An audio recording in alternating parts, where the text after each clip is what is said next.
Welcome back to Shitbird Month. And this week, if you thought James Gunn's movies were emotionally manipulative, wait for Hardball. I'm Derek. I'm Whitney. I'm Jack. And this is Bad Movies, Worst People.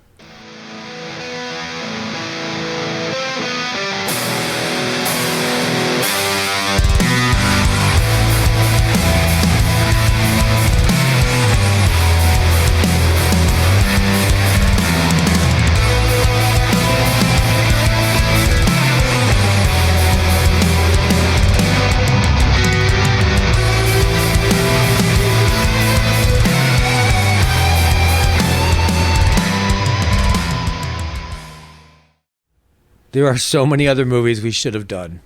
Yes. Yeah. I watched this drunk, like, a year or two ago? Yeah. And all I remember about it, and it wasn't enough of it, I remember there being a lot of little kids cursing. And I was like, cool, we'll give Derek a reprieve from this stupid shitbird blueprint that we get. You know, the same humdrum. I enjoyed when the kids were cursing, but then I forgot emotionally manipulative is the nicest way to say it. Yeah. I mean, because this movie could easily be an hour and 20 minutes, an hour and 20 of this movie wraps up everything. People have life lessons. Somebody didn't have to die. Girls are hurdled. And yeah, like you could just wrapped it up at the big game.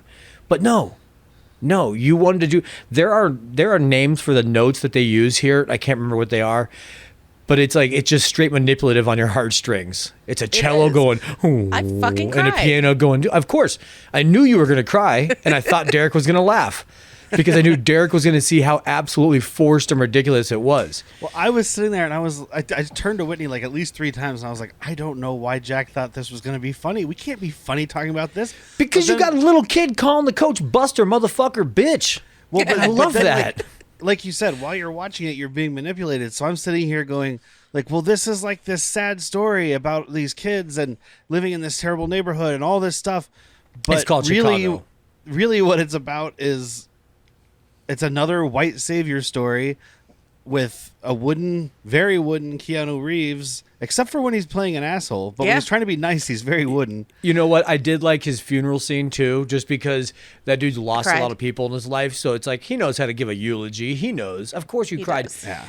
I knew Whitney was going to cry, and I'm not making fun of her. She's just the most human on this podcast. That's it. Thank you. It's starting. Derek is created by people to mimic people. I go in between. I vacillate a little bit. My humanity dips out. And then Whitney's just straight human that knows how to talk to robots. Aww. That's it. You're the go-between. Am I Luke? Yeah, or Ray. Oh my god. You could be Ray. That is his favorite droid. Yeah, I know. His best impersonation, in my opinion. It was me doing a mouse droid doing R2-D2. See, that was very meta. So yeah, I'm just apologizing right off the bat because when I watched it and I was drunk and it was just whatever. I was laughing at the manipulation instead of this time being sober, if not a little bit of a hangover from last night. I was just like, "You're trying to make me cry, and I'm not going to do it." Good job. Sorry, just like you shit talking a director that's not even around. Well, whenever I want to watch a really hard-hitting, emotional movie, I mean, they do call it Hardball. About black youths growing up in the Cabrini Green projects, trying to struggle against everything that they have to deal with. I think about watching Hardball, directed by a white man named Brian Robbins, and written by a white man named John Gattens. You didn't have to tell me John Gattens was white. I could tell. I mean, look at the cover. Look at the cover, dude. It's like, look at these great white people helping out. This is the precursor to fucking Blindside. Yeah. Like, seriously.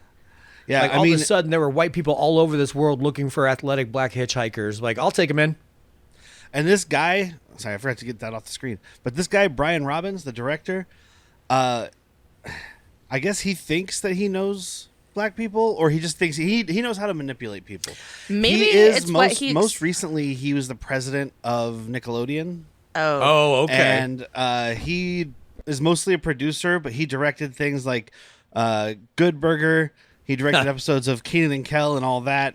And he's done his What a sports pedigree. movies. He's got Varsity Blues and Ready to Rumble. I did like Varsity Blues. I don't know if it'll hold up now that I'm not in high school, but in 2000, 2001, whatever year that was, I loved I enjoyed that it. movie. Yeah. I don't I just want don't- your life. That's That that is one, right? still Yeah. so quoted. I don't want your life. Look, That's all I listen to my remember. flawless Texas accent. I am from Texas. Everyone knows you sound like this when you come from Texas. This is the the accent of the nation of Texas sounds like this. Okay, go. USS, are you coming over later? Just asking. Just But asking. this guy also directed a movie that we've discussed. We haven't talked about it on the show, but we've talked about it. We've mentioned it on the show. The Shaggy Dog. Oh, the Tim Allen one with the fucking human eyes. Yeah. Nightmare fuel. I blame Whitney for that. And then he did a bunch of Eddie Murphy movies, but like late stage, Haunted not Mansion, good. He Dr. did, Dolittle. the one I wrote down was Norbit. But then there was a bunch of other ones. There was some I didn't even recognize. I was like, wow, Eddie Murphy did this many movies I've never heard of. So Like what? Like was Metro one of them? no, it was all 2000s shit. Hold on. I didn't write them all down, but I can pull I them just up want to real know quick. which ones, because like I've not seen them, but I know of most Eddie Murphy movies. I would say. Apparently, this guy is now the CEO of Paramount Pictures, by the way. Oh man! I just pulled him up on here. And Hey, so he got did, that. The He got that director South is? Park Yeah. special. He got the South Park $1.5 billion 5-year contract. Good job, pal. So he directed Meet Dave with Eddie Murphy. Okay. 1,000 Words. I don't know. Some other stuff. Meet Dave. I know 1,000 Words is not familiar in the least. I It don't looks know like either. he was maybe a producer on some movies I like, or one movie I like and one movie that I watch. I mean, I watch it every year. I hate it. Is it Requiem for a Dream? Watch it? No, he's associated somehow. I just pulled him up on Google, so I don't have the exact credits of how, but he's somehow associated with the movie Cellar Dweller, which is a really cool, like B movie directed by John Carl Buechler. I got this $100 box set back there. It's got nude sketches by the director. It's on Blu-ray, and it was me like a that whiskey. $60 box set, and it's the one that includes Robot Jocks, Dungeon Okay, I take Master, back- and Dolls. I take back all the jokes I said. That's money well Give me spent. that whiskey. I'm gonna need some of this for today. And Is he's it me? also It's my energy, isn't it? I just tried to uncork an uncorked bottle. he's also have a somewhat glass. associated with the movie Chud 2, Bud the Chud.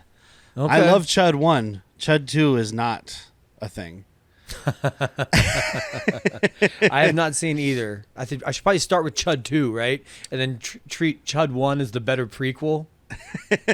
Chud 2 is one of the, so Chud 1 is like this monster movie about these things that come out of the sewers and Yeah. kill people.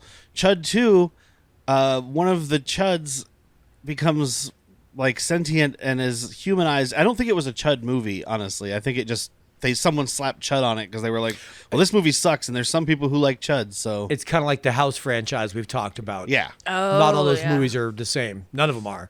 Well, No. 1 and 2. So this movie that we're talking about currently, We're not talking Hardball. about it. We're barely talking about it. We're trying not Hardball. to. God, Diane Lane is stunning. She might Isn't be right. she? She is. She might be right after Gina Davis. She is gorgeous. She just hasn't been in very many movies that I like. Because she's an emotional actress. There is a movie that we'll do next year. God, my fucking reputation is tarnished, so Derek's not going to accept this recommendation. It's called Six Pack. It's her and her 5 young little white trash siblings that are helping Kenny Rogers race car drive. They're the pit crew that steals parts for his race car. You know what? Yeah. I have actually. That sounds really familiar. Did you watch it with me? I don't think I watched it with you. I know I've seen that though. It's more shocking if you didn't watch it with me, because my God, nobody knows that movie, and not many people should. But we're gonna do it. My parents love Diane Lane. I know When did her. it come out? I know her from 60s, Under the Tuscan 70s. Sun. Then I watched it. That's it. You don't know And- her as the titular Martha. Well, and she is Martha in the Snyderverse. I know that too. How did I? Okay. And she was in The Outsiders a bit too. So Yes, she Yeah. is. we all know Whitney loves The Outsiders. I mean, she hasn't had like a stellar career. She's a good name. And I think that I am in love with her. That's all. I think she's a picky, choosy person. I have no chance then. I mean, like with her films. My sex tape has no chance. Correct. Unless we get Quentin Tarantino to direct it. Ooh, what do you think her feet look like? Say about like 7.5. Who the fuck is ringing your doorbell? I don't know. Let me go Fuck check. 'em. 1 minute, 37 seconds later. I'll be real honest. I don't know what this is. Oh, are we going to have an unboxing? I hope it's not a bomb. Actually, you know what? Today, I hope it's a bomb. But the funny thing about this movie, Is there a funny thing about this movie? I'm mad at myself. You got cutie little baby Michael B. Jordan. That's true. He's about to go film The Wire, so this is really good research. in his feature film debut. Yeah, But he's good. This movie That is great. was number one in the box office the week it opened. When did it open? January. No, November. No. No, so this movie came out in the year 2001. October. And the day that it opened, Can I say it? oh, September Oh my 14th. God. What the country needed after 9/11 was not this movie. What year's The Matrix? 99? yeah. Okay. He's still wearing his Matrix so, jacket. so this movie came out the same week that the attacks of 9/11 happened. And I was going through like Letterboxd reviews because this movie has like a 3.2 or something, or maybe a 3. Out of 5? Yeah. No. A bunch of people were like, hey, yeah, it's good because they got emotionally manipulated. And then a bunch of people were like, man, this movie sure is racist. But one of my favorite things that I read was a guy who was just like, this movie came out the same week that 9/11 happened. I saw it in theaters. There was a thunderstorm outside. Everybody jumped every time the thunder crashed. That's the mind state I was in watching this movie. Oh. Like, that was his entire thing. Look, But it didn't do super well. It was just number one that week. So the week it came out, I have a thing for the whole week it came out here. So the I week like it your came ticker out, at the bottom. yeah, Look, it's Yeah. pretty cool, right? damn, Derek's getting good at this. Well, now I gotta wait for it to start over. Here we go. So Hardball was number one, 9.3 million opening weekend. Number 2, The Followed Glass House, by The Glass House, 5.73. also starring Diane Lane. The So she Musketeer. had- Oh my God, The Musketeer. That's the rocket dude, worst right? one. that No, one that- has Tim Roth in it. That's all I know. Yeah. No. Two can He's play in that the- game? Not that one. Oh, The Musketeer 2001. I pulled it up right here. Tim Roth, February, The Man in Oh Black. shit! You said Tim Roth, and I thought Tim Curry because Oh. Tim Curry is in the Three Musketeers movie. Yes. Yes, that is the Tim Roth one, and it is garbage. I own it. Digitally? It looks like it stars I was dating Justin a girl. She wanted- Chambers. Yeah. She was a big Justin Chambers The fan. Others. Is that the Nicole Kidman movie? That I hate, yeah. yeah. It's one of the only ones he almost walked out of. And then the two can play at that game is shoot, what's that guy's name? Morris Chestnut and Vivica A. Fox. Ooh, So I'd watch that. But so it didn't have a lot of big competition. It was September, but it made 9.3 million opening weekend. Number one movie after 9/11 was Hardball. Damn. do you want to do the rest of the box office or no? Yeah, we can do it. I just thought that was really funny. It is. It's funny because it's like it probably has on the DVD. Wow, 2001's biggest hit besides The Towers. Whoo. That's a DVD quote for you. Yeah, it is. I didn't write it. I didn't say The that. biggest hit outside New York City. You know it's going down this September. Hardball. So the budget of Hardball, so before we get taken off the internet, is I know. $32 million. I'm really glad you stopped me because I had more. $32 million. million? That had to have been a chunk of change for Keanu being Yeah. fresh off the Matrix. Fresh But off the he Matrix. also donates all his fucking money, so Not I all. blame that. Not He all doesn't of it, donate but- all. He just makes sure on the Matrix he got that fucking staff paid because he knows like you guys made me look fucking cool. So, you know, that's I don't think he probably didn't donate shit to this staff because it's like you guys are just doing your job in a really good way. Don't get me wrong. But on Matrix, he was like, yeah, you guys got under fucking paid because you made this movie. You can watch The Matrix right now, and it's not like there's very few janky parts. The rest of it holds up because it's this practical effects thing. And because it's a fucking amazing movie. Right. I think it's his Bible. So I have worldwide and domestic. There's a very small difference between the two. So let's just give the overall number. All right. So the total worldwide.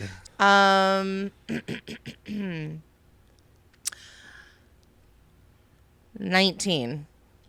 What was the opening weekend? 9.3. 10.3.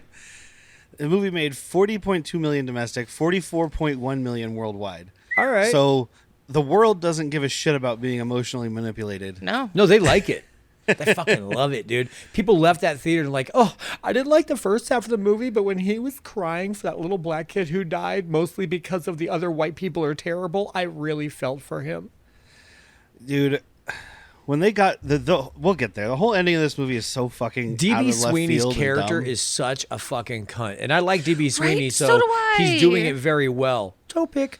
But like he's just such a fucking cunt. Sports like this, Little League, Pop Warner, all these little fucking things. You know why they exist? Is to teach young people how to human. To teach kids how to follow directions, to get along with other people, and for baseball, most importantly, take your lumps. You got like 150, 160 games, whatever it is in baseball season, right? You cannot win them all. You know that. So you got to take your lumps. You got to learn how to play, forget yesterday, start over. Like these are life skills. DB Sweeney's team is like, no. We're here to win. Winning is our destiny. They're the Icelandic team from Mighty Ducks. Mighty Ducks 2, my friend. Oh, Mighty Ducks 2. Because in Mighty Ducks 1, it was Gordon Bombay's ex-team, the Hawks, led by, who is that beautiful actor? Lane Smith? That sounds right.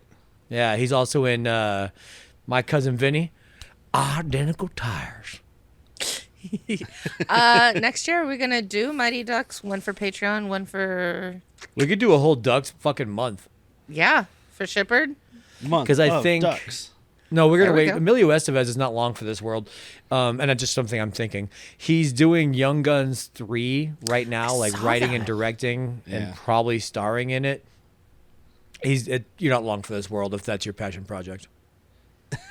Maybe he had the most fun on Young Guns, and he's just trying to get that back. Sure, you can't go back to your ex and hope it's the same as the first time you dated her. She does different stuff now. You didn't teach her reverse It'll be cowgirl. better. Maybe It'll not. be better. We have the technology now. There's no way that'll be better. Ever since she lost that third nipple, the romance has really gone out. I had a girlfriend that had a third nipple. But so the writer on this movie, John Gattens, also wrote Real Steel, which we'll have to talk about one day. Don't tell me. Is that Wolverine? Hugh Jackman? Hugh Jackman Yeah, with Hugh the Jackman, boxing robot? robots. It's the We saw that. Rock'em Sock'em robots, but with The like movie. big robots. That came out the same time that Chappie came out, right? Holy No, shit. That came out like 2004 or 2009 or some shit. I I remember never seeing realized- Chappie with you. I've never realized that is the fucking Rock'em Sock'em Robots movie. Yeah. Yeah. That's actually Yeah. what that is. Holy shit, I'm dumb or they're bad at their job. And he also I'm going to wrote, go with the latter. he also wrote Power Rangers, the more recent one where they spend No. like 93 minutes of a 100-minute movie not being the Power Rangers. Yeah. I never thought I'd say this. I prefer the old one. I'd rather watch the Power Rangers movie again. And that was torture for me. Well, the one in the middle I didn't hate so much. There's only wasn't two. Wasn't there? Well, there's at least 3. Yeah. I never saw Ones the that went second to one. theater. I don't know if Yeah, Turbo there's- went to theaters. I never saw that one. I saw the original one. I saw the new one, and then there was a little illegal fake one that was made on the internet that had "I Don't Want Your Life" and Vanderbeek? yeah, and Katie Sackhoff in it, and it was saw that. fucking awesome. But it's like a 15 or 20 minute like short film, and it's like a super dark take. Oh, and yeah, it's- because the Green Ranger didn't do it because he's like, well, I don't want to fuck up my Yeah. Comic-Con gig that I got. Yeah. Yeah. I don't know why I was But going to it- argue with the it guy was that's good. Power Rangers is one of his top Obsessed. fandoms. But that doesn't really count because it didn't come out. It came out on the internet barely. Yeah. Barely. I downloaded Barely. it, and I've never deleted it off my external hard drive because I don't know if I can find it again. Smart. But one more thing I saw about this movie. So it's rated, according to IMDb, this movie's rated R. It should be. But I was reading that, so before it was released, there was posters and ads reflecting it as being rated R, and then it was re-edited to dub over the kids saying fuck. And I think about it, and I don't think there's any fucks. So this might be the PG-13 version. Oh, I think I got fucks. I don't remember. I think I did. I'm pretty sure we got fucks. Maybe. I think we got the fucks. Apparently, Did you guys when they released it in theaters, yeah, we did it on Prime. Which, by the way, it's free on Prime right now as a time of recording. That might change.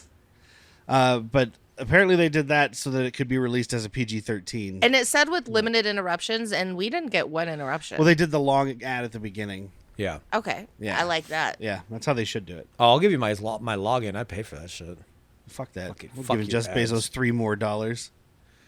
Joke's on him. I'm putting my credit card. I'm going to die without paying it off. Should be soon. I'm gonna watch those ads where he definitely makes more than $3. Right? Yeah. Who's the idiot now? Idiot. But they're not out of my pocket. It's me. So the movie starts with the movie starts like I thought we were watching Constantine. Yep. We've got these horror movie credits coming up over the screen. It's like chalk writing. So It it's is supposed to be like chalk kids. writing. But Wait, the what way year it, is like, Constantine? Like 08? Oh no, it's earlier than that, but I don't know. Wasn't it like 02? Because I kind of had, like Whitney said, what did you, he's wearing his 05. Matrix coat. 05. Yeah. He's wearing his Matrix coat. Towards the end, he's wearing his Constantine suit. So I was thinking like maybe he's just like, I'm just showing up off other sets wearing what I'm wearing. You can film when you're ready. But that doesn't work unless he's got a time machine. Bill and Ted's. Got it. There we go. Oh my God, you made it go full circle. He Full shows up circle. with Rufus. Time is circular, Oh, dude. Rufus. Oh, rest in phone booths. Rest in R.I.P. pictures, bro. Rest in phone booths. Oh. Speaking of Bill and Ted, Umbrella Entertainment from Australia is releasing Freaked, which was a movie that Alex Winters directed. Oh, It's very well known in like B movie circles, and it's got a bunch of crazy effects, bunch of crazy costumes. Keanu Reeves is in there as like a dog man. for people that don't know, Alex Winters is the other Bill or Ted. He is Bill. He's Bill. Bill S. Preston Esquire, and then Ted is Ted Theodore Logan. Ted Theodore Logan. So his name is Ted Theodore Logan. Do you think, think he's saying, like, instead of he thinks Theodore, his middle Ted name is Logan? Theodore, doesn't he? Yeah, probably. I've seen that movie. That guy's an idiot. And his My mom name is yells at Ted him. Theodore Wait, Logan. he doesn't have a mom, does he? Neither of them do, because that girl Missy mean- keeps bouncing back and forth. They both I was have gonna say he's got a moms. stepmom. Hey, you know what, dude? The one thing living in the projects taught me: moms don't come back. But yeah, the credits and stuff, like it's like chalk, but the way they like jitter and fade in and then like slowly fade out, it's very horror movie. It is horror. And you got Constantine, Keanu Reeves running around in his fucking trench Keonstantine. coat. In the pouring rain, He's- up to a Catholic Yeah, church. running into a church and praying. It's very horror movie. I didn't hate the writing, but you're right. It gave the horror film Yeah. feeling. And it starts out with this priest who's like, "Are you here looking for faith? You looking for forgiveness? No, I'm just looking for the bowls to cover the spread." You think God gives a fuck about your gambling addiction, dude? He wasn't helping people when there were tsunamis in Japan. He's not helping you get the bulls cover the spread. Wrong God. Well, don't worry. Keanu Reeves learns his lesson about gambling by winning at gambling. Ugh, right? So This movie is false all over the place. yeah. I'm glad we're doing it now because we're going to rip it apart. But it's not the way I remembered it. There's like a whole thing. So basically, he owes this guy Duffy money. Duffy's owes the bartender, or bar bartender, owner. a guy named Graham Beckel, who was in Chud. Is he in Last Man Standing with Bruce Willis, maybe? I'm not sure. I've seen him before. He's in. I just watched Leaving Las Vegas recently for my Nick Cage Oh. thing. He's in that just for a Lucky. quick minute. He's a bartender, which is Okay. funny. Oh, weird. Yeah. Apparently, he's also in Escape Plan or The Escape Plan. Is that With, Sylvester Stallone and Arnold Yeah, Sly and Schwarzenegger? Arnold. Yeah. Yeah, haven't seen it. And he pops up in a few episodes of Battlestar Galactica, which I think is why I recognize him the most. Oh, okay. Because I was like, I know this fucking guy. And when I looked him up, Battlestar was right there. And it was like 4 or 5 episodes, but I've seen that show a lot of times. So, but apparently he owes Duffy money for gambling, but he bet the money that he won to give him to another bookie named the Barber, and now he lost that money too, or something. It's a reverse pyramid scheme. Yes. And what I'm going to say right up front, I don't know who the Barber is, and I thought it was going to be important. Don't fucking worry about the Barber or his goon-ass son that comes around trying to beat up Keanu Reeves. Because one scene is just vaporize out of this movie. Mm-hmm. Like, I was waiting when... Who cares? What I'm You not see saying him anything. pay When once. he wins, yeah, he goes and he says he's going to pay. Oh him no, every we can week. spoil this movie because it's nonsensical. Yeah, he says he's going to pay him every week. He's going to pay him $750 every week. He gets a job for $500 a week? ? But, they come around later on to like try to get because he missed a payment or whatever, and they're trying to beat him up, and then you never see them again. And when he wins all of his money from Tuco's dad from Breaking Bad, Cement Man. he takes the money and he says, "Oh, I paid off Duffy." He never mentions paying off the Barber. And I told Whitney, I was like, "Oh, this is going to come up. Like during the last game, these guys are going to show up or something." Nope, movie forgot. The only way it comes back up is his buddy Tink. Ticky. Because he's a ticket scalper. Yeah. Ticky knocks on the door and he has the bat and he's like, "I'm alone, dude. I'll get naked if you want. I'll slide my balls under the fucking door." That was pretty That's the only way it comes back is he still is like looking over his shoulder for him. Yeah. So we do meet. Oh, real quick. Duffy is giving him shit about owing him money. Yep. They throw him out of the bar, start beating him up. And that's when he's like, "You ever seen Fight Club?" And he just starts smashing his face through a window and punching. I love it because he starts. Sorry, he's like, "You want to beat me up?" And he turns and just punches a window of a car, and he puts his bloody hand up. He's like, "Nobody beats me up like me." Ugh. And then he starts headbutting windows. This bartender should still be mad. Like, dude, you owe me money. Now you busted up my window. Well, he tell me does. that. He does say something later when he tries to come back before he pays off his debts. He's like, "Dude, you fucked up my bar." Yeah, that's pretty much all it goes to. And then we meet his friend Ticky, played by John Hawkes, who Where is do a I know welcome him back. from? he is a welcome back. He was the mugger in Steel. Oh. He's also he's a main in Deadwood. Yeah, he's on Deadwood. He was in Rush Hour. He's a guy. He's in Miami Vice, so we might recognize him from that because we just watched that not too long ago. The Michael Mann Miami Vice. Oh, right.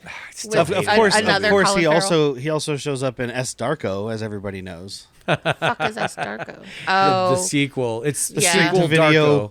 the straight to video, quote unquote sequel to. That's Donnie what the Darko. S stands for. Straight to video. Yeah, straight to video sequel Darko. Let me guess. His sister has powers now. Yeah.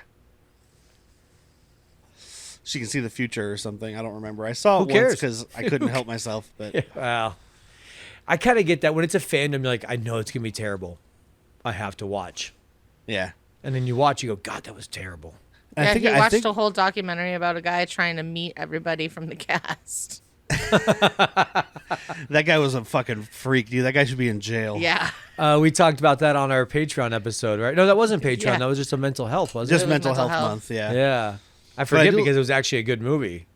So Tiki shows up to bail Keanu Reeves out of jail, and he's got this. You get who Tiki is right out of the gate because he's like, "Dude, you got Zachley breath," and he's like, "What is that? Smells exactly like your ass." Thank you for introducing yourself in a way that I can understand who you're going to be the rest of this movie. Thank you, Tiki. He's a comic relief. Duh. But not good. No. No. And definitely he's not. just this Jar Jar. like he's the Jar Jar Binks of scalping tickets. I had to put it into your guys' Thank you. terminology. Yeah, thank you because I was struggling and you damn well did it. Aw, thank you guys. Oh, thanks. So he gets Keanu Reeves out of jail, and then Reeves goes and meets his friend Fleming, who runs this fucking trading company or something, played by a guy named Michael McGlone, who I thought I recognized, but I didn't see They anything call in it a his security credits. firm, but they also call it a trading firm. Yeah, I as think it's well. like Yeah. I think it's securities, like what I don't know what that means because I don't do cybersecurity trading, but- plus monies equals stonks. Oh, okay. I didn't do get know it. this guy. He ended up being on a commercial for something where he's got that kind of voice. Picture him wearing a fedora with a spotlight on him, walking around. You know, the Maybe type. that's why I know him because I saw He's him in in- a commercial. 'Cause he's- commercials No, he's aren't on IMDb. I so. just saw him on an episode of Psych That's the I only swear reason he's been. Oh. He's also had to play like one of the good guys, one of the good fellas, but not necessarily good fella. He's never been a good guy. He's never been. He was. You know what I mean? But like a but mobster. he's a TV. No, yeah, he's the TV Joe Pesci. You know, like he's just got slick back hair. He can do a greasy New York accent. You know, he kind of looks like dude from Alien of the Rock Voyage. Voyage of the Rock Alien. There you go. Which one? Craig Schaefer, main guy, sexy boy. Yeah, he could be his brother. I think you have to rewatch that movie. Yeah, we should watch it right now. Yeah, because it kind of looks like Angel. I love that movie. I haven't seen it since we recorded. Maybe we should do it again. I have it on 4K. Aww. Blu-ray. It's only Is it? Blu-ray. Yeah. I'm gonna get it on 4K when they make it. I thought I had it on 4K. All right, but this guy's a douche also. But I see why he's fed up with Keanu Reeves. Well, he's a honestly. douche, but he's helping him out because he's like Keanu's like, oh, I need another 5,000. He's like, what, to bury your dad again? What do you mean again? Yeah. He's like, well, I gave you 5,000 to bury your dad. Fucking so and so's name, who you'll know that I don't. Well, I'm gonna pay him back. Okay, cool. You still fucking you still owe 10 grand between the two of us. So, but I like what he does though. Plus the 11 grand of bookies. Yeah. Plus other things we probably don't know about. Yeah. Doesn't seem like this character does not seem to have his life in order or debts in. He doesn't have his ducks in a row. No, No, there's no ducks in any rows here. this guy Conor O'Neill, he's waiting for Conor O'Neill here.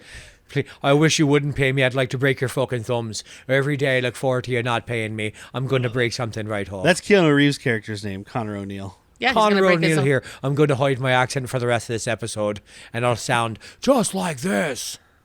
So, But like he's sitting in his apartment waiting for Trinity to show up and take him to the yeah. Matrix. Or out of But the when the Matrix. door knocks, I'm like, follow the white rabbit. Huh? There is a scene where he's talking to the barber's nephew or whatever. He's like, you put it under your fucking dead dad's card. Who does that? Yeah, he used his an dead addict. dad's name to bet. A junkie. Ticket or whatever. Well, don't worry, he gets over it once he gets a big hit, just like a normal addict. Yeah. It's a terrible lesson. So basically this guy is like, we have a charity baseball team that I volunteered to coach, but I'm not going to do it. You're going to do it, and I'll pay you. I make so much money that I'm going to pay someone to do my charity work. Yeah. Do you know who I exactly. am? They know each other from like high school or something. Yeah. Like this dude banged Keanu Reeves' sister, and he's like, "Dude, you owe me from that thing." What thing? My sister. So we meet the kids. So this is at Cabrini Is that real? Green. Can you like have people pay you to fuck your sister? Because I'm owed some fucking money. Because I should be rich. I have a couple friends out there. You know who you are. Find our patreon.com and just give the money to Whitney that way. Please and thank you. There you go. You can make the donation anonymous. Or But synonymous. these kids live at Cabrini Green, which I mentioned last episode when we were talking about Cabrini doing this Green, episode. I think it's a good salad. It is the housing project in Chicago where Candyman takes place. Candyman! Which is why I remembered when I was like, wait, doesn't this take place at Cabrini Green? And you were like, yeah, I think so. That's why I remember Cabrini Green, because I was like, Tony Todd's going to be here. That's why all these kids are terrified. The gangsters? No. Tony Todd. yeah. That's why Yeah. they're terrified. No, Baby Dude, G we have was to destined end- to die because we- of Tony Todd. We have to end the game by 5 o'clock, and I'll tell you why. The Candyman. Yeah. You want bees? That's how you get bees. So we meet our cast of kids, most of whom didn't really go on to do much. No, but I will say it's a pretty competent pack of kids. Yeah, they are For good. I real, feel like these- some of these kids could have done. I mean, a lot of them did maybe 4 to 10 things between One of them this and like became a star. 2010. I'm starting to have drunken recall. This is why I thought this would be a good shipbird movie, because they're less shitty than the titular shipbirds we do. Yeah. Yeah, Like, at least Yeah, they 'cause have they're- personality and a little bit of fucking fuck you charm. yeah. Yeah, so we have the little fat kid with diabetes and an inhaler, Jefferson Jefferson. Albert Timms, And you which better is just say funny. It, you better say it every time, because he does. What's Well, your it's name? just funny because when he Jefferson comes up Albert later to Timms. Keanu Reeves and he says something like Andre or one of the other kids' names, he's like, "I'm Jefferson," and he like walks away all sad. No, I like all these he kids. fucking swanned up. Yeah, I looked him up. did he? I looked all IMDb these kids picture up. He looks grew real up. good. He's a handsome man.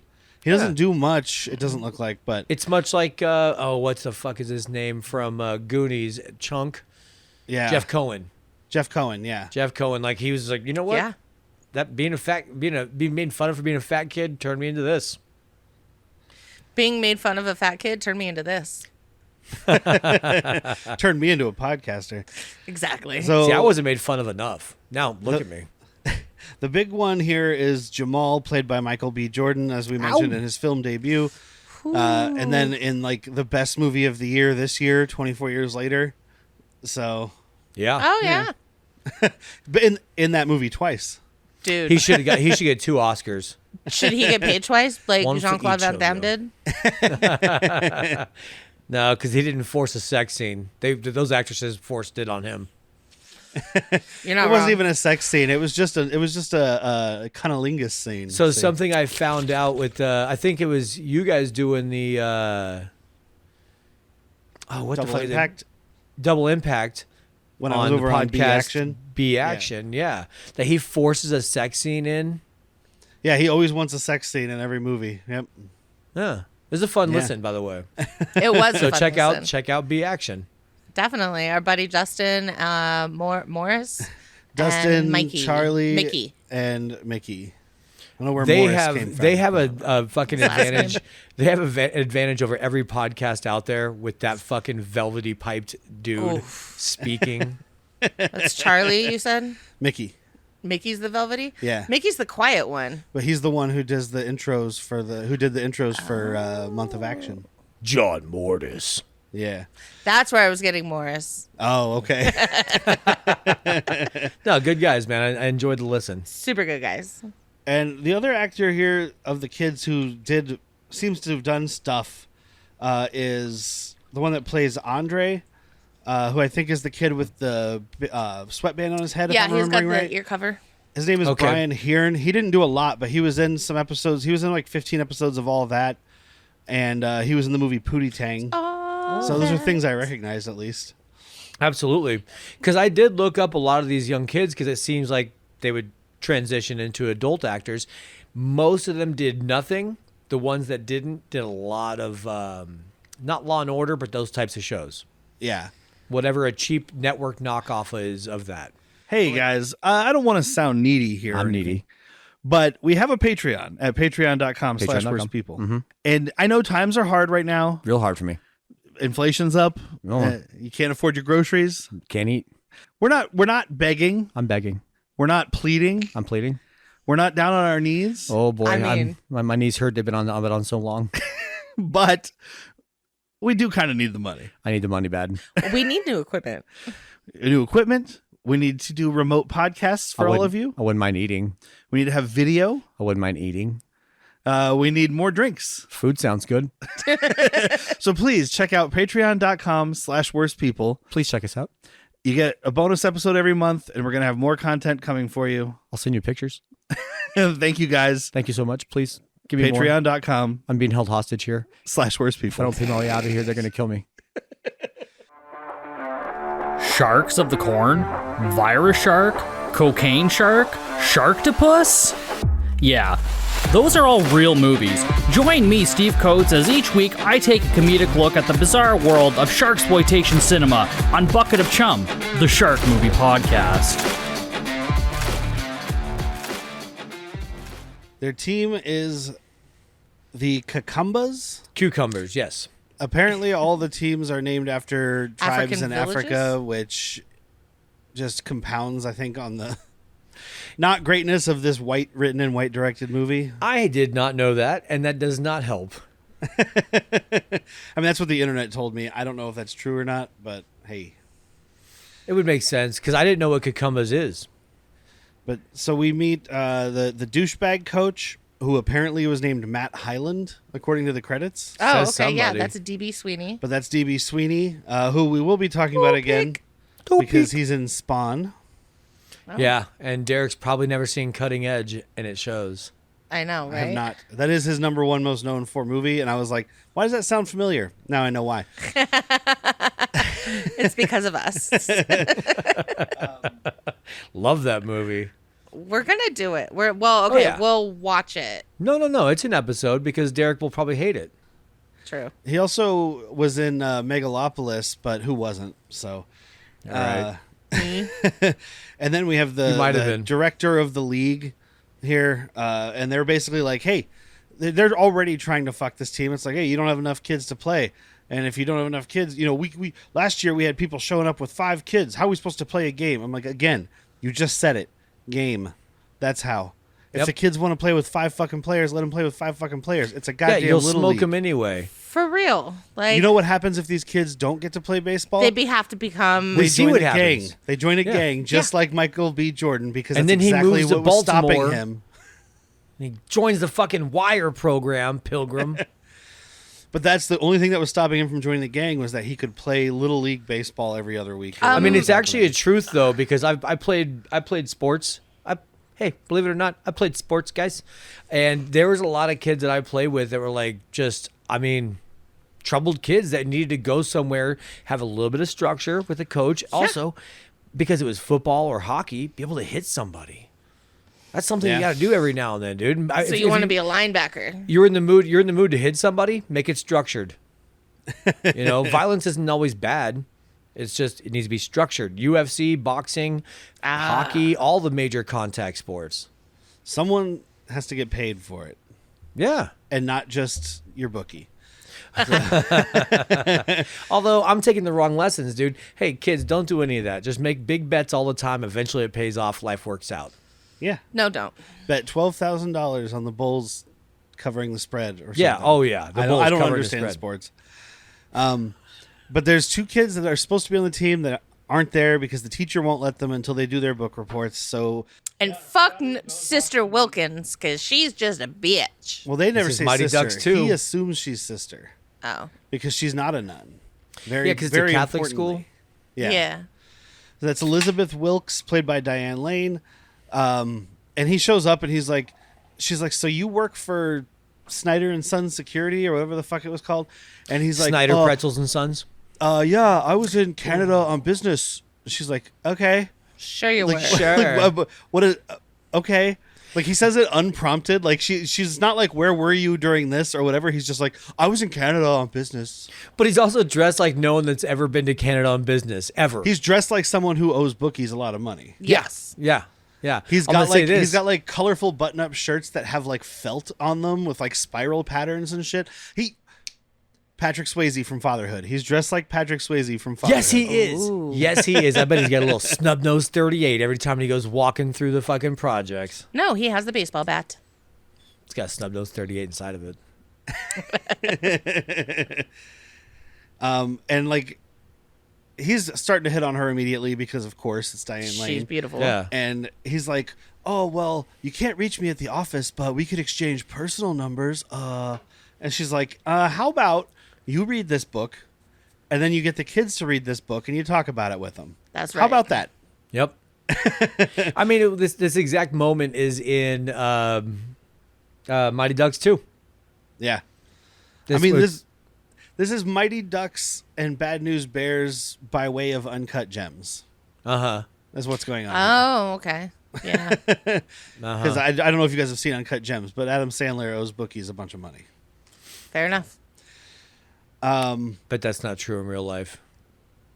Oh, no. He's got so much money, he could make Netflix Happy Gilmore money, too. dude.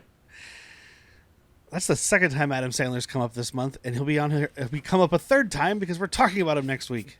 What are we doing? Blended. Blended. Have you ever seen it? No, for good Okay. reason. Terry Crews. Yeah, Sure. but also Adam Sandler, a bunch of dumb kids. And Drew Barrymore. Is Dave Drew Matthews in it? Barrymore. No. I think he Are you is. sure? No. We'll find out next week. So yeah, he goes off to talk to the kids. Kevin Neal is. Or no, the mom brings the kids to the baseball stadium. Baseball field is The being little field. hard quote field. Yeah, baseball field is Because it's out in stretching the it. projects. There ain't nothing back there but some fucked up projects. Stadium.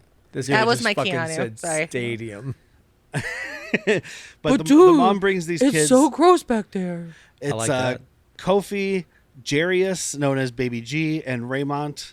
Jarius, I'm just going to mention the actor there, even though he didn't do a lot because he's good. Dwayne Warren, he's charming and he's funny. Did he pass away? No, he just doesn't do any work.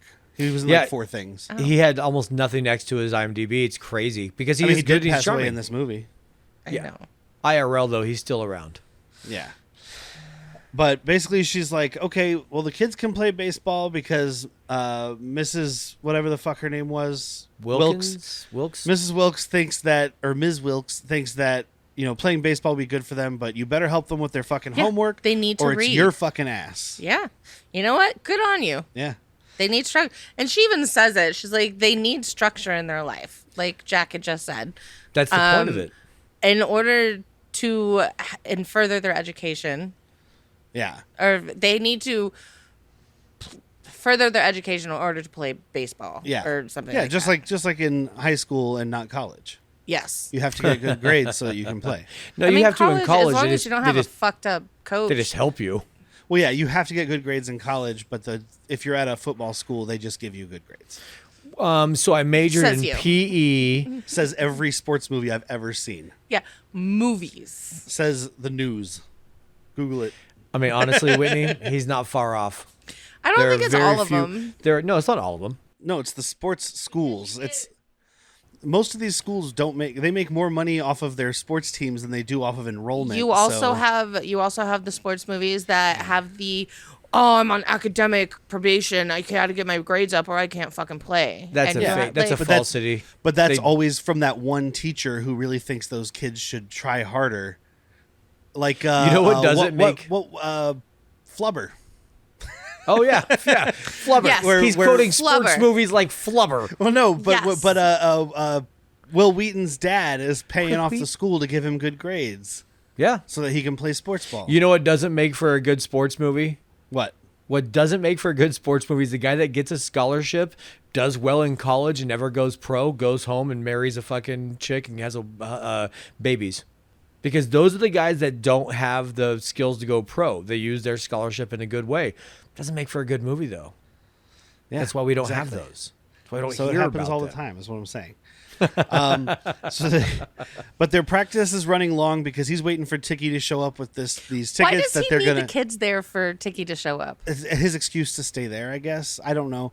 It's a convenient thing so that the kids can head home late, and Jefferson. He's got front row to the MacGuffins. Yeah, and Jefferson has to walk home alone because Keanu Reeves is like, I'm not giving you a ride, little fat kid. Fuck off. You can walk it off. Get the inhale out of here. So he walks up to New Jack City here, and I mean they're literally Candyman. like these. He does have a box of sugar dip babies. I understand that, like, I don't know. I'm not gonna act like I know anything about the projects in Chicago or anything like that. But the way they're portraying it here, it's just like people like roving gangs of hoodlums hanging out, just cars on fire. Yeah. Like they just like, oh, sun went down, light this car on fire. Well, you're Yeah, cold. because they need light because there's no power. It seems. It's definitely Oh exasperating. yeah, it seems Exaggerated. over exaggerated. Yeah. No, it can be both. So- You It should- could be exasperated too. I'm exasperated. It's like Yeah. when you explain a story to somebody about me I think and you just like, she was just raving lunatic mad. And I'm just like, Usually. why did you do that? But I do love. It's just kind of funny when it's meant to be scary, but I laughed when Jefferson runs in to hide in one of these buildings, and there's just a guy in the background like smoking crack. Like he just lights this lighter that has like a fucking 5 or 6 inch Whoa. They're flame on doing it, that shit. and he's just like lights it, and the kid's like, "Oh fuck!" I don't know what you're doing, but I shouldn't be here for it. That's a huge flame, sir. So the tunnel that he runs into to hide from everybody for a minute to catch his breath, at the daycare I went to, my preschool or whatever, they had one of those, and we called it the kissing tunnel. Us 5-year-olds called it the kissing I tunnel. knew this is where it was going. What part of Idaho are these kissing tunnels? And this was down on 22nd and Craycroft, Tucson, Arizona. Oh God, that's the Idaho of Tucson. a lot of schools had these. We had them at my where I went to kindergarten too. Like the concrete tunnels that would be put underground. You call them tunnels. You call them tunnels. I call them construction workers dropped them and just never picked them up. So somebody's like, cool, spray paint them. That's a plaything now. I don't think that these were put there for a plaything. I think these were just left by someone. Yes. But I did have them on a playground growing up where it was not tunnels, but pipes. Pieces of like concrete pipes. It does not seem on purpose. But this does not, because these are all fucking janky and like at angles and shit. Like this is Mad Max shit going on. I loved crawling on those bitches though when I was a kid. It's a white person's view of the ghetto they've never lived in. Yeah, exactly. You could just throw shit on a kid's playground and call it a toy. I mean, the school I went to kindergarten at, we had a really, really large like monster truck wheel. And we also had that in the same yard. Yeah, we had this really cool thing called Corpsey, where it was like a life-size man, like a pliable man, that you could like pretend like, hey, look, my dad's here to pick me up, and you put Corpsey's arm around you.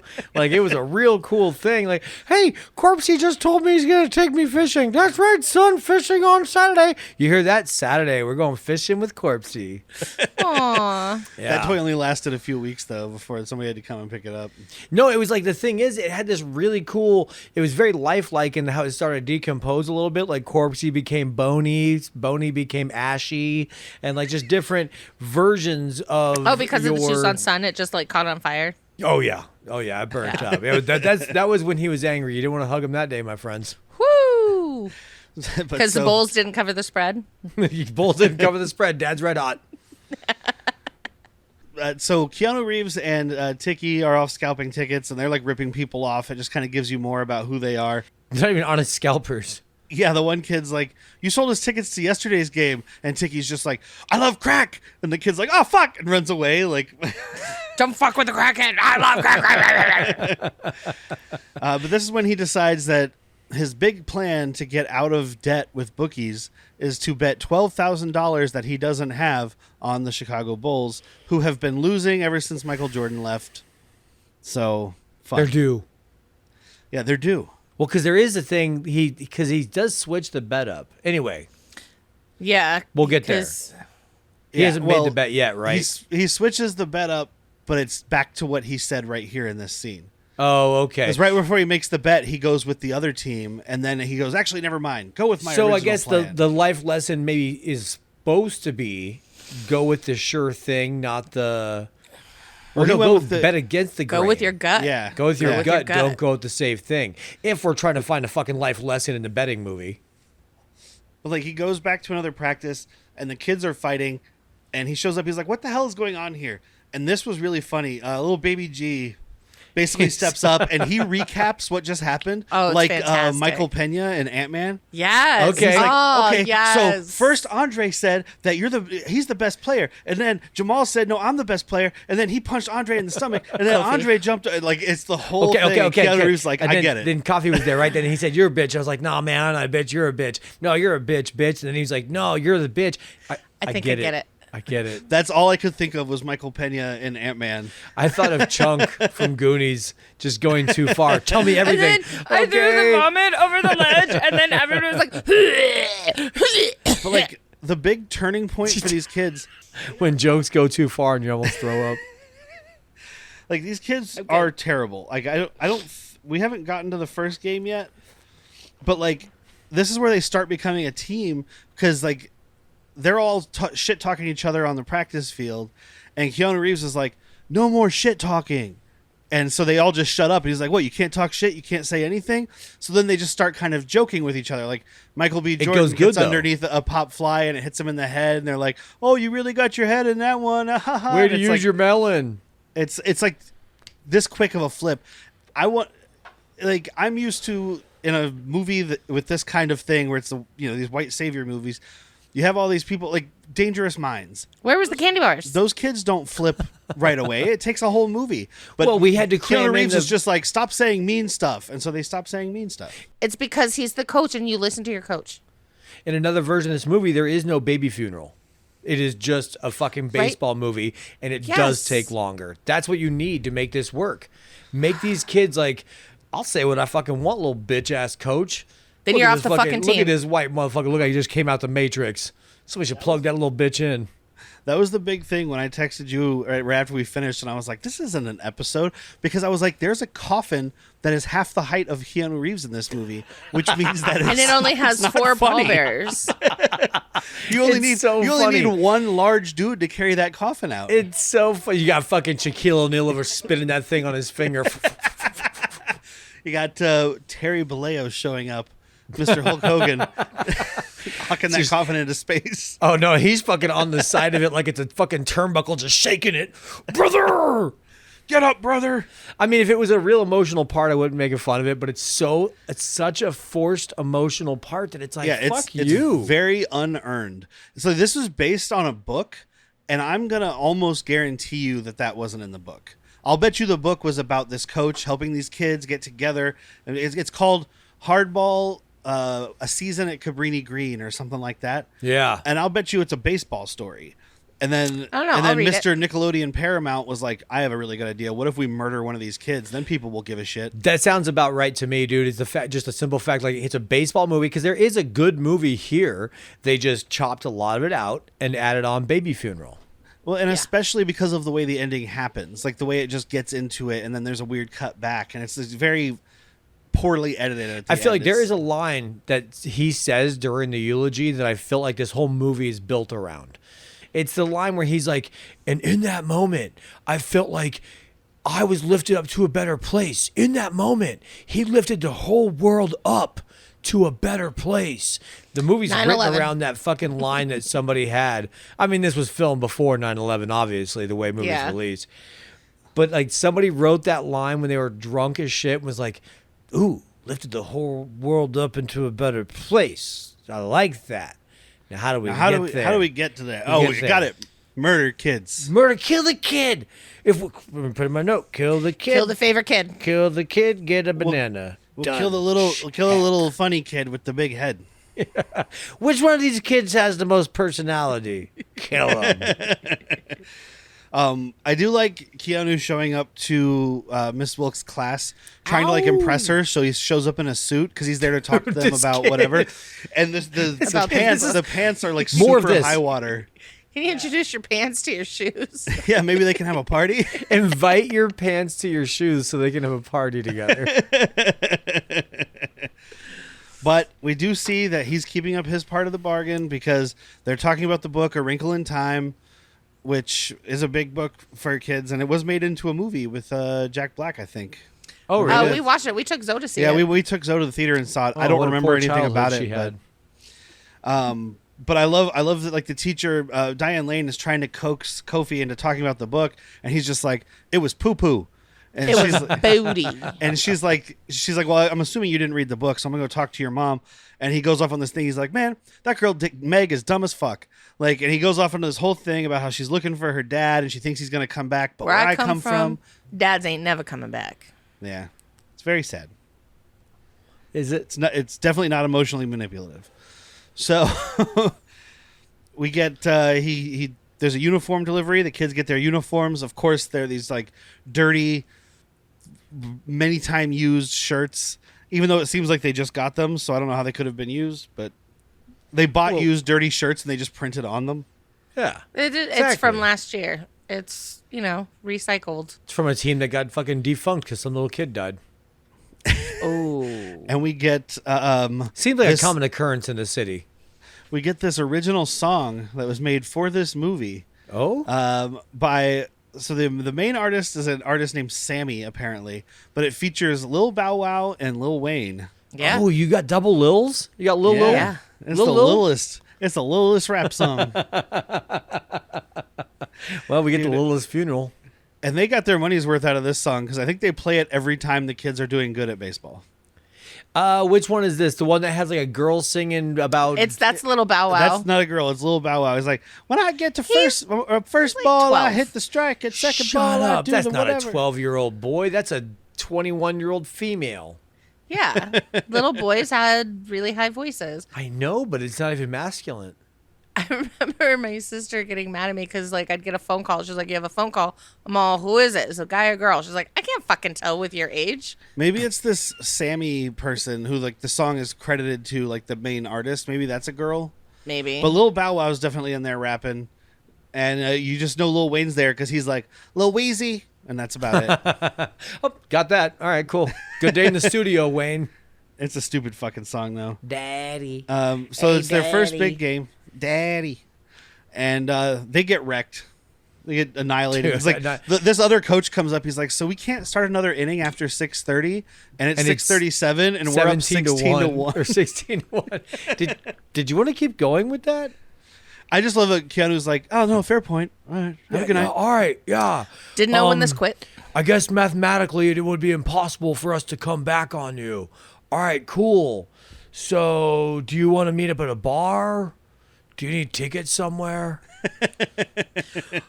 How's this work? But he does take the kids out for pizza. Yeah. Because Good coach. Kofi did hit a home run. Well, Kofi quit because he's like, man, fuck this team. This team sucks, and he like storms out. So he doesn't get pizza. I don't think that was right now. that was right now. Yeah. So he gets in a fight with Andre in the dugout, and then he walks out like, That's this team right. sucks. 'Cause So he he takes them all the demands pizza, later. and we get little baby G is like, man, I'm down for that shit. Hell yeah, motherfucker. I love that fucking pizza, bitch. Hand me another slice, motherfucker. Little And he kids orders cursing. 3 pies. He orders 3 large pies. But we know Keanu's broke, so he goes to trade scalp tickets to these dudes at the pizza shop. And I love that, like, this is a black neighborhood. These guys are black. He's like, oh, you guys want tickets for the Blackhawks game? And the guy's like, dude, the only thing black at a Blackhawks game is the puck. Well, he makes the joke because this is the term is the Negro baseball league, like the Negro leagues. He's like, me and the missus go to the Negro Hockey Hall of Fame all the time, Yeah. which does not exist. Like Right. he's like, what the motherfucker, you think I want hockey? Hockey. So he has to give up his Bulls tickets. Good thing, because then he could be at home to bet or whatever. I don't know what the timeline of this movie is. It could be one crazy summer. It's at least a couple weeks. We see multiple games. yeah. I guess it's like Wednesday and Saturday, it sounds like, because he keeps saying practice on Wednesday and stuff. Yeah. So. We do find out that this kid, Miles, wants to pitch. He's the one that's always got his headphones in. He's autistic. He's a little We didn't autistic. have that back then. I had a thought that Whitney was going to love this little kid. I do love him. Because he's got his little thing. He figured out his way to live. Yeah. Yeah, and then D.B. Sweeney comes along and fucks him. Dude, as somebody that like, you know, we're all three of us are bartenders, so you'd think that we like this human interaction a lot. No, we just do it. If I could not have my earbuds in, a lot of the times that I do have them in, my life would be very different. This kid needs wireless earbuds and some Spotify. That was all I could think the whole time. The only time I ever wear my earbud is when I'm here recording and I have it in my ear. I have them charged. I know they've been plugged in charging for 3 months. But you know why though? Your brand of tism is talking Is to menopause people. induced? It's talking to people. You Yeah, love you- to talk to people. yeah. You enjoy it. Derek and I are trying to fucking drown out our own thoughts without having to talk to somebody to do it. Hence, speed metal in 5.1 surround sound. I put in my headphones and listen to people talk, but not Yeah. to me. You can't look a podcast in the eye. Unless you're watching on YouTube Ooh, where you can find us. or Patreon. Don't where you look can at listen to this, Glorious, where freshly you can listen to watching. this episode ad-free. So Keanu ends up taking Andre home, and he's like, Andre doesn't want to get out of the car, so he's like, you want to come see my house? Yeah. It's really just a way of like, will you please walk me in so none of these people murder walk me? me home. Yeah. Oh, because the law firm, sorry, Mighty Ducks, the investing firm The gave him rich a van, people company.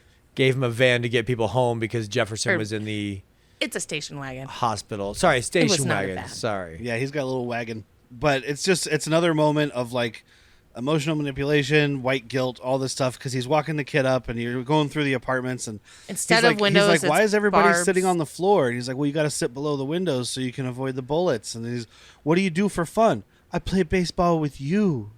Dude, no, he's like, what are we supposed to do? Like, what? Fun? What the fuck are you talking about, fun? You know what I do for fun? I survive. It's real fun seeing tomorrow, coach. No, I'm not denying that there's places like that, but I think this definitely is. And I mean, just this is doesn't seem entirely genuine. possible. Because, I mean, you go, there was a show called, oh, fuck, I can't remember what it was called. It was about, like, the Bronx and stuff back when hip-hop was starting. It was a Boz Luhrmann show, I think. But, Interesting. It was I didn't know he did a show. interesting. It was a pretty interesting show. I have to remember what it was called. But they're going through, like, the Bronx and stuff, and like it looks like Iraq. Like buildings are just crumbling, the stuff's on fire, and that was real at that point in time. So this could entirely be real. Oh yeah. I don't know, but it's just it's in this movie to manipulate the white people who are going to see it into feeling sad. Yeah. You want a movie written about a guy that came from a ghetto, portraying the ghetto he came from? City of God.